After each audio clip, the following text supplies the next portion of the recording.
जैसा कि आप लोग जानते हैं कि होली आ चुकी है, पर क्या आप जानते हैं कि ये होली क्यों मनाई जाती है? इसके पीछे की क्या कहानी है? चलिए आज के वीडियो में मैं आपको बताऊंगा भगवान विष्णु के नरसिंह अवतार, हिरण्यकश्यप, भक्त प्रहलाद और होलिका के पीछे की कहानी। आप देख रहे हैं द स्टोरी ऑफ नरसिंह अवतार एंड भक्त प्रहलाद। इनकी स्टोरी भी काफी फैसिनेटिंग है कि कैसे एक असुर के घर पर भगवान विष्णु के सबसे बड़े भक्त का जन्म होता है और हिरण्यकश्यप के इतने सारे वरदानों के बावजूद भी भगवान विष्णु के अवतार नरसिंह उनको कैसे खत्म करते हैं। चलिए इनकी स्टोरी स्टार्ट करते हैं। बहुत समय पहले की बात है। हिरण्यकश्यप और हिरण्याक्ष दो भाई थे। हिरण्याक्ष के गलत कर्मों की वजह से भगवान विष्णु के वराह अवतार के द्वारा उसकी मृत्यु हुई थी, जिसकी वजह से उसके भाई हिरण्यकश्यप के अंदर भगवान विष्णु के प्रति बदले की भावना आ जाती है। हिरण्यकश्यप ब्रह्मा जी की कड़ी तपस्या करता है। ऐसी तपस्या देखकर सारे देवतागण चिंतित हो उठते हैं और ब्रह्मा जी से उस राजा को शांत करने के लिए कहते हैं। ब्रह्मा जी उसकी तपस्या से प्रभावित होकर उसे एक वरदान देने के लिए तैयार होते हैं। हिरण्यकश्यप ब्रह्मा को मजबूर करने की कोशिश करता है ताकि वो उसे वरदान में अमर बना दें, पर ब्रह्मा जी भी ऐसा नहीं कर सकते थे क्योंकि ब्रह्मा जी की आयु भी निश्चित है। इसीलिए फिर उसने वरदान में मांगा कि न दिन में न रात में, न ज़मीन पर न आसमान में, ना ही अंदर ना ही बाहर, ना ही इंसान या जानवर और ना ही किसी हथियार से वो मारा जाएगा। ब्रह्मा ने उसकी ये इच्छा भी पूरी कर दी। अब वो खुद को अमर समझने लगा और फिर उसने शपथ ली कि वो अब भगवान विष्णु से अपना बदला लेगा। उसने तुरंत ही अपने साथी असुरों को आदेश दिया कि वो वापस पृथ्वी पर जाएं और ब्राह्मणों और विष्णु के भक्तों पर आक्रमण करें और जहाँ भी उनको गौशाला दिखे वहाँ आग लगा दें और सारे घरों और पेड़ों को तहस नहस कर दें। वैदिक कल्चर के अनुसार ब्राह्मणों, गाय और पेड़ पौधों को काफ़ी इम्पोर्टेंस दी जाती है।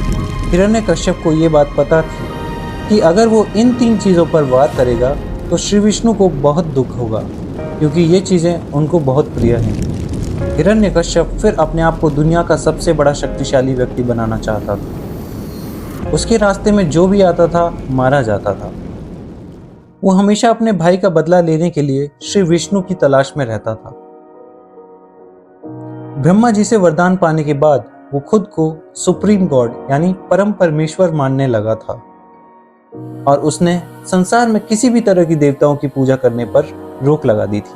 कुछ समय बाद हिरण्यकश्यप को एक पुत्र की प्राप्ति होती है जिसका नाम प्रहलाद रखा जाता है।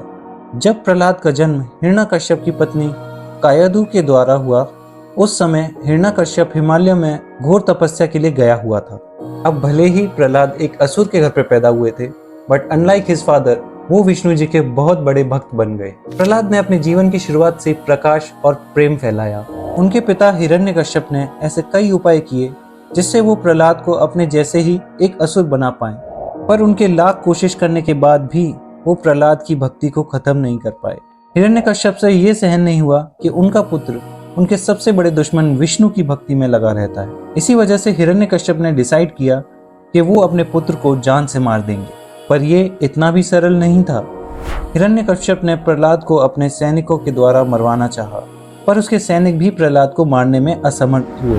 हिरण्यकश्यप ने फिर कई प्रयास किए, जैसे उनको एक ऊंची खाई से नीचे फेंक देना या एक पागल हाथी को उनके सामने छोड़ देना या उनको जहरीले सांपों के बीच छोड़ना, पर उसके ये सारे प्रयास भक्त प्रहलाद के आगे व्यर्थ हो गए। उनको मारने के इतने सारे प्रयास के बाद भी वो प्रहलाद को बिल्कुल हानि नहीं पहुंचा पाया। अब यहाँ हम होली क्यों मनाते हैं, इसकी कथा है, चलिए सुनते हैं। अब ऐसे कई प्रयासों के बाद भी हिरण्यकश्यप प्रहलाद को मारने में असमर्थ रहा। फिर उसने प्रहलाद को मारने के लिए अपनी बहन होलिका की मदद ली। होलिका को वरदान में एक जादुई क्लोक यानी एक चोगा मिला था। इस चोगे की खास बात ये थी कि जो भी इस चोगे को ओढ़ता था उसको अग्नि से कोई हानि नहीं पहुंच सकती थी। तो भक्त प्रहलाद को मारने के लिए हिरण्यकश्यप ने अपनी बहन होलिका को प्रहलाद के साथ अपनी गोद में लेकर एक हवन कुंड में बैठने को कहा, ये सोचते हुए कि होलिका को इस अग्नि से कुछ नहीं होगा और प्रहलाद इस अग्नि में जलकर भस्म हो जाएगा। पर जैसे ही उस हवन कुंड में आग लगाई गई, वो जादुई चोगा उड़कर प्रहलाद के ऊपर आ गया, जिससे प्रहलाद तो बच गए पर होलिका आग में जलकर राख हो गई। ये देखकर हिरण्यकश्यप को बहुत गुस्सा आया और वो जोर जोर से चिल्लाकर प्रहलाद से पूछने लगा कि कहाँ है तेरा भगवान। जिसके जवाब में बड़ी ही विनम्रता से प्रहलाद जवाब देते हैं कि इस पूरी सृष्टि के कण कण में है भगवान, आप में, मुझ में, हम सब में है भगवान। प्रहलाद का जवाब सुनकर हिरण्यकश्यप को बहुत गुस्सा आ जाता है और गुस्से में वो अपने महल के एक खंभे पर प्रहार करते हुए पूछता है, क्या इसमें है तेरा भगवान। उसी समय उस खंभे से एक शेर की ऐसी गरजने की आवाज़ आती है कि मानो पूरे संसार में भूकंप आ गया। उस खंभे में से भगवान विष्णु का एक बहुत डरावना रूप निकला, जिसका सर तो शेर का था पर शरीर एक आदमी का था। भगवान विष्णु के इस अवतार का नाम नरसिंह था, जो अपने भक्त प्रहलाद को बचाने के लिए आए थे। हिरण्यकश्यप ने तभी नरसिंह भगवान पर प्रहार किया जैसे एक कीड़ा खुद आग में जल के अपने प्राण देना चाहता हो। कुछ ही क्षण में नरसिंह भगवान ने उसे उठाया और अपनी गोद में रखकर अपने हाथों से उसका वध कर दिया। भगवान नरसिंह ने ब्रह्मा की सारी शर्तों को ध्यान में रखते हुए हिरण्यकश्यप का वध किया। तो ये थी स्टोरी भक्त प्रहलाद, विष्णु जी के अवतार नरसिंह, हिरण्यकश्यप और होलिका की कहानी। मैं उम्मीद करता हूँ आपको ये वीडियो अच्छी लगी होगी।